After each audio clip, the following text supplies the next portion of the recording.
அளவற்ற அருளாளனும் நிகரற்ற அன்புடையனுமாகிய அல்லாவின் திருப்பெயரை கொண்டு போற்றி புகழ்ந்தவளாக இந்த வகுப்பை ஆரம்பம் செய்கிறேன். அஸ்ஸலாமு அலைக்கும் வரஹ்மத்துல்லாஹி வபரகாத்துஹு. கடந்த வகுப்புல நம்ம பார்த்தது அல்லாவின் வார்த்தைகள் தான். இந்த குர்ஆன்ல இருக்கிறது அல்லாவின் வார்த்தைகள்னு சொல்லிட்டு சில அத்தியாயத்தை கொண்டு நம்ம நிரூபிக்கக்கூடியவங்களா இருந்தோம். அதை தொடர்ந்து நம்ம பார்க்க போறது சில அத்தியாயத்தை பார்த்து பின்பு அல்லாஹ் குர்ஆன்ல கூறுகிற சில குவாலிட்டியான விஷயத்த நம்ம பார்க்க போறோம்.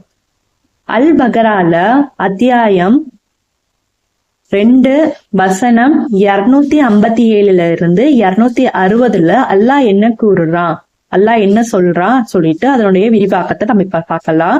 அல்லாஹ்வே நம்பிக்கையாளர்களுக்கு பாதுகாவலன், அவர்களை இருளில் இருந்து ஒளியின்பால் அவன் வெளிப்படுத்துகிறான். ஆனால் ஓரிரை நிகாரிப்பவர்களோ அவர்களுடைய பாதுகாவலர்கள் ஷைத்தான்கள் தான். அவர்களை ஒளியில் இருந்து இருள்களின் பால் ஷைத்தானாகிய அவர்கள் வெளிப்படுத்துகின்றனர். அவர்கள் நரகவாசிகள், அவர்கள் அதில் நிரந்தரமாக இருப்பார்கள். இந்த வசனத்துல நமக்கு புரியுறது என்னன்னா, நம்பிக்கையாளர்களுக்கு பாதுகாவல் யாருன்னா அல்லாஹு தாலா தான் நம்பிக்கையாளர்களுக்கு பாதுகாவல். நம்பிக்கையாளர் எப்படி இருப்பாங்கன்னா, அவங்களை இருள்களில் இருந்தாலும் அவங்க வெளிச்சத்தின் பால் ஒளியின் பால் கொண்டு செல்றது அல்லாஹு தாலா அதுக்கு பாதுகாவல் தான் இருக்கா. நம்பிக்கையாளருக்கு அவங்க இருள இருந்தாலும் வெளிச்சத்துக்கு கொண்டு போயிடுறான். ஆனா ஓரிரை நிகாரிப்பாளர்கள் இருக்காங்களா, நிகாரிப்பாளர்கள் அவங்களுடைய பாதுகாவல் யாருன்னா ஷைத்தான். அந்த ஷைத்தான் என்ன பண்றான்னா, அவங்க ஒளியிலேயே இருந்தாலுமே அவங்க இருளின் பால் கொண்டு சென்றான். அவங்கதான் நரகவாசிங்க, அவங்கதான் நிரந்தரமா நரகத்துல தங்கக்கூடியவங்களா இருக்கிறாங்கன்னு சொல்லிட்டு இந்த வசனத்துல நமக்கு புரிய வருது.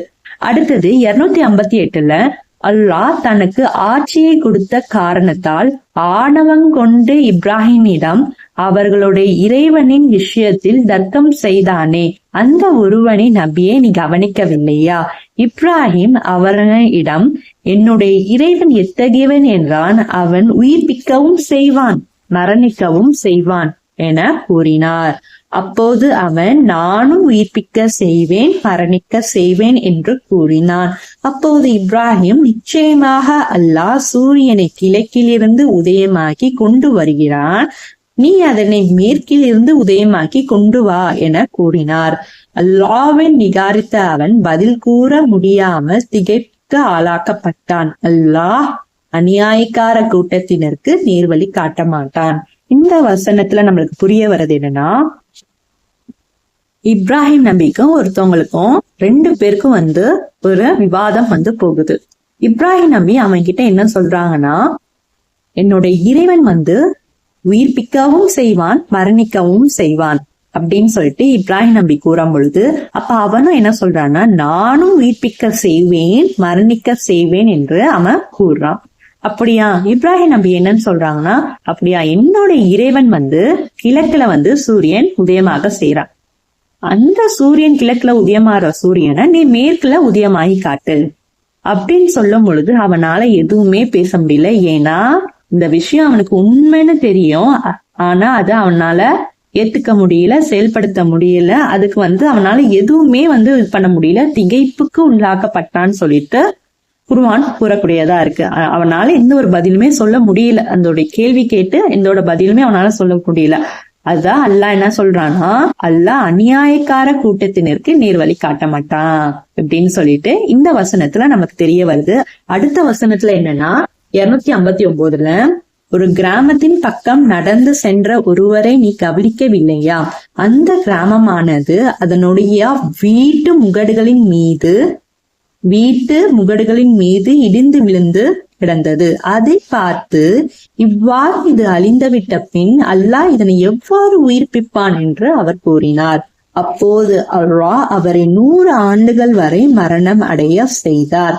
பிறகு அவரை உயிர் கொடுத்து எழுப்பி எவ்வளவு நேரம் இந்நிலையில் இங்கு தங்கி இருந்தீர் என்று கேட்டான். அதற்கு 1 நாள் அல்லது 1 நாளில் சிறிது நேரம் தங்கியிருந்தேன் என்று அவர் கூறினார். அவ்வாறில்லை, நீ 100 ஆண்டுகள் நிலையில் தங்கியிருந்தீர். இதோ உம்முடைய உணவையும் பானத்தையும் பாப்பிராக அவை மாறுதல் அடையவில்லை. ஆனால் மடிந்து மக்கிவிட்ட உம்முடைய கழுதையை பாரும். உம்மை மனிதர்களுக்கு அத்தாட்சி ஆக்குவதற்காக உம்மை மரணிக்க செய்தேன். மரணிக்க செய்து இப்ப எழுப்பினேன். இன்னும் அக்கழுதையின் எலும்புகளை பாரும், உன் கண்முன் அவற்றை எவ்வாறு நாம் ஒன்று சேர்க்கிறோம், பின்னர் அவற்றுக்கு எவ்வாறு சதையை அணிவித்து உயிர்ப்பிக்கிறோம் என்று அவன் கூறினான். எனவே இவை அனைத்தும் முறையாக நடந்து அவருக்கு தெளிவான பொழுது நிச்சயமாக அல்லாஹ் எல்லா பொருட்களின் மீது சக்தி உடையவன் என்று நான் அறிகிறேன் என்று கூறினார். இந்த வசனத்தை நம்மளுக்கு புரிய வர்றது என்னன்னா, ஒரு கிராமம் பக்கத்துல, அதாவது ஒருத்தவங்க ஒரு கிராமம் வழியா, ஒரு ஊர் வழியா நடந்துட்டு போறாங்க. ஊருக்கும் கிராமம் சொல்றதுக்கும் ரெண்டுத்துக்கும் வித்தியாசம் இருக்கு. சோ கிராமம் பக்கத்துல நடந்து போறாங்க. அப்ப பார்த்தா அந்த கிராமம் அழிந்துருச்சு. அப்ப பார்க்கையில அவங்களுக்கு ஒரு சந்தேகம், எப்படி அல்லாஹ் இந்த கிராமம் அழிஞ்சிருச்சு, திருப்பியும் இது எப்படி உருவாக்குவான், உயிர்ப்பிப்பான்னு சொல்லிட்டு அவங்களுக்கு ஒரு சந்தேகம் இருந்துச்சு. அதோட அல்லாஹ் அவங்களை என்ன பண்ணிடுறாங்கன்னா 100 ஆண்டுகள் வரை மரணிக்க செய்யறாங்க. இப்ப 100 ஆண்டுகள் மரணிக்க செய்து பின்பு என்ன பண்றாங்களா, அவங்களுக்கு உயிர் கொடுத்து எழுப்புறாங்க. நீங்க எவ்வளவு காலம் வரை நீங்க மரணிச்சீங்க அப்படின்னு கேட்கும் பொழுது, நான் ஒரு நாள் இல்ல ஒரு நாள்ல பாதி தான் நான் மரணிச்சேன் அப்படின்னு சொல்றாங்க. அப்படியா, ஆனா நீயோ 100 ஆண்டுகள் இந்த நிலையில நீ மரணிச்சிருக்க, இந்த நிலையில இருந்திருக்க 100 ஆண்டுகள் வர அப்படின்னு சொல்றாங்க எல்லாம். அடுத்தது இந்த உணவையும் பானையும் பாரு, அது எந்த ஒரு மாறுதலுக்கும் உள்ளாக்கவில்லை. ஆனா நீ ஒரு ஒட்டகம் கொண்டு வந்திருக்கில்ல, சாரி அது கழுதை சொல்றாங்க, அந்த கழுதை கொண்டு வந்திருக்கில்ல, அந்த கழுதையை பாரு, அது மக்கி மடிந்து மண்ணாக விட்டது. ஆனா உன் கண்ணு முன்னாடியே அந்த கழுதைய நான் ஒண்ணு திரட்டி அதுக்கு நான் சதைய அணிவிப்பேன், அந்த சதையை கொண்டு உயிர்ப்பிப்பேன், பாரு உன் கண்ணு முன்னாடி நடக்கணும். அது கண்ணு முன்னாடி அது நடந்துச்சு. அப்ப அவர் என்ன சொல்றாங்கன்னா, நிச்சயமாக அல்லாஹ் எல்லா பொருட்களின் மீது சக்தி உடையவன் என்று நான் அறிகிறேன் என்று அவர் சொல்றார். அப்ப என்னன்னா, நம்ம மரணிச்சுட்டா எப்படி நம்ம உயிர்ப்பிப்போம், இப்படின்னா எல்லாருடைய இப்ப இறை நிகாரிப்பார்களுடைய டவுட்டே, ஒரு சந்தேகமே என்னன்னா, நம்ம இறந்துட்டா எப்படி உயிர்ப்பிப்போம் இப்படின்னு சொல்லிட்டுதான் அவங்களுக்கு சந்தேகமே. அந்த சந்தேகத்தினுடைய ஒரு விளக்கமா தான் அல்லாஹு தாலா 259 விளக்கக்கூடியவங்களா இருக்கான். அப்ப நம்ம இறந்துட்டா நம்ம உயிர்ப்பிப்போம் அப்படின்னு சொல்லிட்டு இந்த விளக்கத்துல நம்ம புரிஞ்சுக்கலாம். அல்ஹம்துலில்லாஹ், கழுதையை கொண்டு அல்லாஹ் உதாரணமாக இந்த வசனத்தை கூறுகிறான். அடுத்த உள்ள வசனத்தை பார்த்தா, மேலும் இப்ராஹிம், என்னுடைய இறைவனே, இறந்தவர்களை எவ்வாறு நீ உயிர்ப்பிப்பாய் என்பதை எனக்கு நீ காண்பிப்பாயாக என்று கூறிய பொழுது நீ நம்பவில்லையா என்று அவன் அல்லாஹ் தஆலா கேட்டான். அதற்கு அவள், மெய்யாக நான் நம்புகிறேன், எனினும் என்னுடைய இதயம் அமைதி பெறுவதற்காகவே இதை கேட்கிறேன் என்று கூறினார்.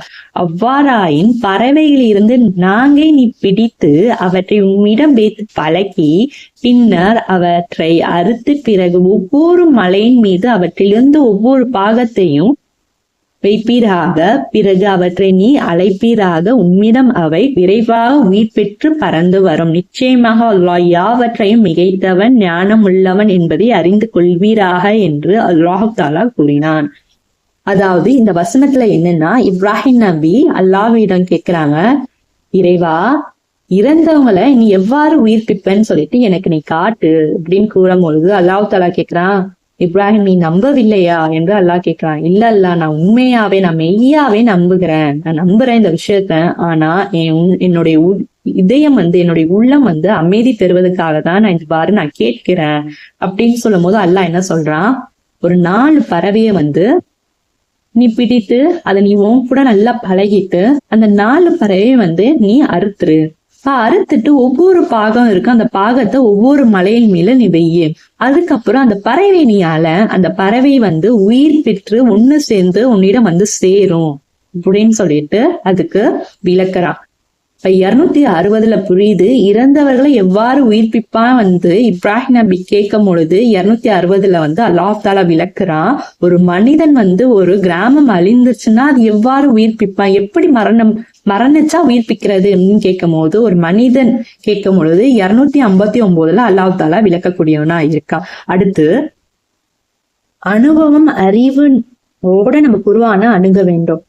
நம்ம இந்த குர்ஆன்லயே பார்க்கலாம். கிளர் அலைஹிஸ்ஸலாம் அவங்களுடைய வரலாறை பார்க்கும் பொழுது, தெளிவான ஞானம் உனக்கு இல்லாத போது எவ்வாறு நீ பொறுமையா இருப்ப? அப்ப தெளிவான ஞானம்னா என்ன அப்படின்னு பார்த்தா குர்ஆன். அப்ப தெளிவான ஞானம் நம்ம இருந்தா இதை எளிதா நம்ம அணுக முடியும். ஆனா குர்ஆன் சில குவாலிட்டி நம்ம கிட்ட சொல்லுது. இப்ப நம்ம மனம் இந்த குர்ஆனை ஓதும் பொழுது நம்ம மனம் ஏற்றுக்கிட்டாலும் அதை நம்ம செயல்படுத்தக்கூடியவங்களா நம்ம இருக்கணும். செயல்படுத்தக்கூடியவங்களா இருந்தாலும் அதை மனம் விரும்பக்கூடியவங்களா நம்ம இருக்கணும். மனம் விரும்பி செயல்படுத்தணும் இந்த குர்ஆனை வெறுமனே நம்ம படிச்சுட்டு நம்ம போயிடக்கூடாது. அது நம்ம வாழ்க்கையில செயல்படுத்தக்கூடிய ஒரு புத்தகமா, ஒரு வேதமா, அல்லாஹ்வுடைய வார்த்தையா நம்ம எண்ணக்கூடியவங்களா நம்ம இருக்கணும். நம்ம நிறைய பேருக்கு நம்ம தெரியும், அல் பக்ரா வசனம் எங்க இறங்கப்பட்டுச்சுன்னு, மதீனாவுல அருளப்பட்டது. இதுல மொத்த வசனம் எப்பன்னா 286 வசனங்கள் இந்த அல் பக்ரால இருக்கு. எல்லாமே ஒரே நேரத்துல இறக்கப்பட்டுச்சுன்னா இல்ல, 10 வருடங்கள் ஆச்சு, 10 வருட காலங்கள் ஆச்சு இதனுடைய வசனம் கொஞ்சம் கொஞ்சமா இறங்க. ஆனா இது அல் பக்ரா அத்தியாயம் 2வது அத்தியாயமாக இருக்கு. எப்படி? அல் ஃபாத்தியா எப்பயோ இறக்கப்பட்டது, அது முதல் அத்தியாயமா இருக்கு. எப்படி அப்படின்னா நம்ம எல்லாருக்குமே தெரியும், கிளாஸ் 1, கிளாஸ் 2, கொஞ்சம் கொஞ்சமா பேசிக்ல இருந்து அட்வான்ஸுக்கு நம்ம போவோம். எடுத்தோன்னு அட்வான்ஸுக்கு நம்ம போயிடும். அப்ப அல்லாஹ் கொஞ்சம் கொஞ்சமா நம்மளுடைய பண்படுத்திக்கிட்டே வர. அல் பக்ரால பார்த்தா கொஞ்சம் கொஞ்சம் சட்ட திட்டங்கள் எல்லாம் நம்மளுக்கு இருக்கும். எப்படி எல்லாம் அல்லாஹ்வை அணுகணும், தொழுகையை கொண்டும் பொறுமையை கொண்டு அல்லாஹ்விடம் உதவி தேடுங்கன்னு சொல்லிட்டு ஒரு பேசிக்கா சின்ன சின்ன விஷயத்தை கொண்டு, சின்ன சின்ன சட்ட திருத்தங்களை கொண்டு நம்ம அல்லாஹ் என்ன பண்றான்னா கொஞ்சம் கொஞ்சமா நம்மளுக்கு புரிதலும் தெளிவுபடுத்தலாம். நீங்க கடைசி அத்தியாயம், அதாவது அன்னாஸ் மனிதர்கள் முடிக்கும் பொழுது உங்களுக்கு இதுல பத்தின முழு ஞானம், குர்ஆன் பத்தின முழு ஞானம் நம்மளுக்கு கிடைக்க பெறுது. இப்ப குர்ஆன் கூறும் குவாலிட்டி, அதாவது குர்ஆன் சில குவாலிட்டியை நம்ம கூறுது. எல்லாருக்கும் தெரியும் முஹ்மீன்னா என்ன. முஹ்மீன்னா என்னன்னா இறை நம்பிக்கையாளர். முத்தகீன்னா என்ன தெரியுமா? முத்தகீன்னா என்னன்னா, முத்தகீன்னா இறை அச்சம் உடையவர்கள். அது இன்னொரு வார்த்தையை நம்ம எப்படி சொல்லுவாங்கன்னா இத்தஹா. இது வேற ஒரு வார்த்தையை கொண்டும் சொல்லலாம், வாகா அப்படின்னு சொல்லிட்டு சொல்லலாம். இப்ப இத்தகானா என்னன்னா பாதுகாத்து கொண்டவன், தற்காத்து கொண்டவன், பாதுகாத்து கொண்டவன், தற்காத்து கொண்டவன். இப்ப முத்தகீன்னா எப்படி இருப்பாங்கன்னா, அங்க உண்மையாளர்களா இருப்பாங்க, நேர்வழி பெற்றவங்களா இருப்பாங்க. அவங்க தவறே பண்ண மாட்டாங்கன்னா கிடையாது. அவங்க தவறு செய்தாலும் அல்லாஹ்விட உடனே தௌபா செய்யக்கூடியவங்களாக இருப்பாங்க. அல்லாஹ்வுடைய அச்சம் மனதில் எழுந்தவாறே இருப்பாங்க. அல்லாஹ்வை பொருத்தத்தை நாடியே அவங்க வாழக்கூடியவங்களாக இருப்பாங்க. இங்க முத்தகீன் அவங்களுக்கு கேள்வி கேட்டா உடனே பதில் கிடைக்கும். இந்த திருக்குர்ஆன்ல அவங்களுக்கு கேள்வி எழுந்தா உடனே திருக்குர்ஆன்ல அதற்கான பதில் கிடைக்கும். அவங்க எப்படி படிச்சாலும், எந்த நிலையில எந்த ஃபீல்ட்ல படிச்சாலும் அதற்கு அவங்களுக்கு புரிதல் ஏற்படும். இப்ப இன்ஜினியரா கட்டிட கட்டுற வேலையா இருக்கட்டும், இல்ல டாக்டர் வேலையா இருக்கட்டும். இப்ப அந்த டாக்டர்னா முழு இது அவங்களுக்கு புரியும் தானே. டாக்டருக்கு அந்த 5 வருஷம் காலம், அந்த 5 வருஷம் படிப்பு அவங்களுக்கு தெரியும். இப்ப இன்ஜினியரா இருந்தா அந்த 4 வருஷம் படிப்பு அவங்களுக்கு, ஆனா முழுவதுமா அவங்களுக்கு தெரியுமா? அந்த 5 வருஷத்துக்கான படிப்பை முழுமையா அவங்க படிச்சிருப்பாங்கன்னா இல்ல, ஒரு அளவுக்கு தான் அவங்களுக்கு நாலேஜ் அந்த இதை பத்தி இருக்கும். ஆனா அந்த குர்ஆனை முழுமையா விளங்கக்கூடியவங்களுக்கு எப்படி இருக்குமா நாலேஜ் ஃபுல்லா, அதன்படி நிறைய நாலேஜ் நம்ம அந்த திருக்குர்ஆன் நம்மளுக்கு புரிய வைக்கும். எந்த நிலையில எப்படி படிச்சாலும் அவங்களுக்கு புரிய வைக்கும் அந்த திருக்குர்ஆன். அந்த குர்ஆன் நம்ம கிட்ட அது பேசும். அவங்களுக்கு டவுட் வருமானா டவுட் எதுவுமே வராது. அந்த குர்ஆன் உடைய வசனத்தை உடனே அவங்க ஏற்றக்கூடியவங்களா இருப்பாங்க. ஆனா இத வேணாம் காஃபின்னு இருப்பாங்க, காஃபின்னு சொல்லுவேன், நிகாரிப்பர்கள் இருப்பாங்க. அவங்களுக்கு எப்படி இருப்பாங்கன்னா பிள்ளை எங்க இருந்தாலும் அறியக்கூடியவங்களா இருப்பாங்க. எங்க இருந்தாலும் அந்த பிள்ளையை அறிவாங்க. ஆனா என்ன பண்ண மாட்டாங்க, ஏற்றுக்க மாட்டாங்க.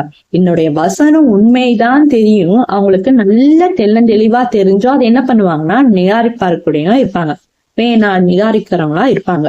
ஆக இறைவனை பற்றிய அறிவு யாருக்கு இருக்கிறதோ, இறைவனை பற்றிய அறிவு யாருக்கு இருக்கிறதோ அவங்க தண்டனையும் தீமை, பிரச்சனை இதெல்லாம் இருந்து தன்னை தற்காத்து கொள்வாங்க. அதாவது இத்தகாக்க தற்காத்து கொள்ளவன் பாதுகாத்து கொண்டவன் இப்படின்னு நம்ம சொன்னோம். இந்த தற்காத்து கொண்டவன் என்ன பண்ணுவான்னா, இறைவன் பற்றிய அறிவு அவங்களுக்கு இருந்துச்சுன்னா ஒரு தீமையிலிருந்து, பிரச்சனையிலிருந்து, தண்டனையிலிருந்து எல்லாத்தையும் தன்னை தற்காத்து கொள்ளனா இருப்பான். பாதுகாத்து கொள்றோம் எப்படின்னா, அல்லாஹ்வின் மீது உள்ள நேசம், பாசம், திருப்தி, இதெல்லாம் தீமைகளில் இருந்து, தண்டனையில் இருந்து, பிரச்சனைகளில் இருந்து, சண்டை சச்சனை தன்னை பாதுகாத்து கொள்ளவங்களா இருப்பான். உண்மையே மறுக்காதவன். இப்ப இந்த வசனத்தை, இந்த குர்ஆன் வசனத்தை அதோட உண்மை தெரிஞ்சு மறுக்காதவன் எப்படி இருப்பாங்கன்னா, அந்த குர்ஆன் என்ன ஒரு சொல்யூஷன் உங்களுக்கு கொடுத்தானோ அவன் அக்செப்ட் பண்ணக்கூடியவனா இருப்பான். ஆனா நம்ம ராங் ரூட், அதாவது நம்மளுடைய தீய எண்ணங்களை கொண்டு இந்த குர்ஆன் நம்ம தொடர்ந்தோம்னா இந்த குர்ஆன்ல இருந்து எதுவுமே நம்மளுக்கு கிடைக்காது. நம்ம விவாண்டம் ஒரு இதுவா நம்ம இந்த திருக்குர்ஆனை நம்ம பார்க்கும் பொழுது கெட்ட எண்ணத்தை சிந்தனையோட இந்த குர்ஆனை நம்ம என்ன இருந்தாலுமே நம்ம ஃபாலோ பண்ணவே கூடாது அப்படின்னு ஒரு நோக்கத்தோட, இதுல என்ன குறைகள் இருக்கு அப்படின்னு சொல்லிட்டு ஒரு கெட்ட நோக்கத்தோட நம்ம திறந்து பார்க்கும் பொழுது நம்மளுக்கு எதுவுமே அந்த குர்ஆன் நமக்கு தராது. மனிதனின் இயல்பை சரியாக்குறதா இந்த குர்ஆன், அதை உண்மைப்படுத்துறதா இந்த திருக்குர்ஆன். நம்ம வாழ்வியல் வழிகாட்டி உங்களுக்கு வர வேண்டும் அப்படின்னா மனநிலை செயல் நிலையில மாற வேண்டும். மனநிலை செயல் நிலையில மாற வேண்டும். இந்த குர்ஆன் படி நம்மளுடைய வாழ்க்கை நம்ம வாழணும்னா நம்ம மனசுல மட்டும் எண்ணக்கூடாது, அது செயல் நிலையில மாற வேண்டும் சொல்லிட்டு நம்ம பாக்குறோம். அடுத்தது பாத்தீங்கன்னா ஈமான் தக்வாவுடைய பிணைக்குது. ஈமான்னா என்னன்னு தெரியும், தக்வான்னா என்ன தெரியும். இந்த ஈமான் எப்படி இருக்குன்னா தக்வாவோட பிணைக்கப்பட்டு உள்ளது. அல் மாயிதா வசனத்துல, அதாவது அத்தியாயம் 5ல வசன எண் 57 பாத்தீங்கன்னா நமக்கு தெரியும், கடைசியில நீங்கள் நம்பிக்கையாளர்களாக இருந்தால் அல்லாஹ்வை அஞ்சிக் கொள்ளுங்கள். ஈமான்னா என்ன, நம்பிக்கை. தக்வானா என்ன, அஞ்சது, இறையச்சம். அப்ப நம்ம நம்பிக்கையாளர்களா இருக்கணும், ஈமான் கொண்டவங்களா நம்ம இருக்கணும்னா தக்வா உடையவங்களா நம்ம மாறணும், தக்வா உடையவங்களா நம்ம இருக்கணும்னு சொல்லிட்டு இந்த வசனம் நம்மளுக்கு தெரியப்படுத்துது. முத்தகீனுடைய பண்புகள் பாத்தீங்கன்னா யூனுஸ்ல அத்தியாயம் 10ல வசனம் எண் 62, 63 அல்லாஹ் தஆலா சொல்றான், அந்த உண்மையாளர்கள் எப்படி இருப்பானுன்னா, அறிந்து கொள்ளுங்கள், நிச்சயமாக அல்லாஹ்வுடைய நேசர்கள் அவர்களுக்கு யாதொரு பயமும் இல்லை, இன்னும் அவர்கள் கவலைப்படவும் மாட்டார்கள். அல்லாஹ்வுடைய நேசர்கள் புரியவங்கள ஆவாங்க. அந்த முத்தகீன்கள் அல்லாஹ்வுடைய நேசர்கள் புரிய ஆவாங்க. அடுத்தது அல்லாஹ் என்ன சொல்றான்னா, அவர்கள் எத்தகையோர் என்றால் அல்லாஹ்வின் நம்பிக்கை கொண்டு அவனை பயந்தவர்களாகவும் இருப்பார்கள். அப்ப உங்களுக்கு இந்த 10வது அத்தியாயத்துல 62, 63 அல்லாஹ் தஆலா தெளிவுபடுத்துறான். இதுக்கு முன்னாடி உள்ள அத்தியாயம் அல்லாஹ் அல் மாயிதாவுலையும் அல்லாஹ் தஆலா அத விளக்குறான். அடுத்து முத்தகீன் உண்மையாளர்களுடைய சில பண்பை அல்லாஹ் தஆலா அல் பகரால 2வது அத்தியாயத்துல 177வது வசனத்துல கூறுறான், கிழக்கு மற்றும் மேற்கு நோக்கி உங்கள் முகங்களை நீங்கள் திருப்புவது மட்டும் புண்ணியம் இல்லை, எனினும் புண்ணியம் உடையவோர் யார் என்றால் அல்லாஹ்வையும் இறுதி